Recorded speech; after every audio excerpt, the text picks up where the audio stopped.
2020 ലോകകപ്പിൽ Indian cricket ടീമിന് വേണ്ടി മികച്ച പ്രകടനം നടത്തിയ ചെന്നൈ സൂപ്പർ കിങ്സിന്റെ താരങ്ങളായ സഞ്ജു സാംസണെയും ശിവൻ ദുബെയും CSK ആദരിച്ചു.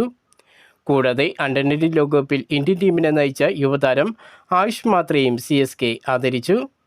3 താരങ്ങൾക്കും MS ധോണി പുരസ്കാരം നൽകുകയുണ്ടായി.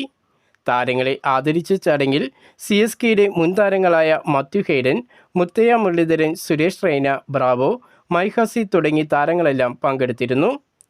തമിഴ് ഭാഷയിൽ പഞ്ച് ഡയലോഗ് അടിച്ചാണ് മലയാള താരം സഞ്ജു സാംസൺ CSK ആരാധകരെ കയ്യിലെടുത്തത്. പന്ത് നോക്കി മാക്സിമം സിക്സർ അടിക്കണമെന്നാണ് സഞ്ജു പറഞ്ഞത്. ഇത്തവണ IPL കഞ്ഞിക്കിരീടം ലക്ഷ്യമിട്ടാണ് ഋഷഭ് പന്തിൻ്റെ ലക്നൗ സൂപ്പർ ജയൻസ് എത്തുന്നത്. കഴിഞ്ഞ സീസണിൽ ക്യാപ്റ്റൻ ഋഷഭ് പന്തിൻ്റെ മങ്ങിയ ഫോം ടീമിന് തിരിച്ചടിയായിരുന്നു. അതേസമയം വെസ്റ്റ് ഇൻഡീസ് താരമായ നിക്കോളസ് പൂരൻ മികച്ച ഫോമിലുമായിരുന്നു.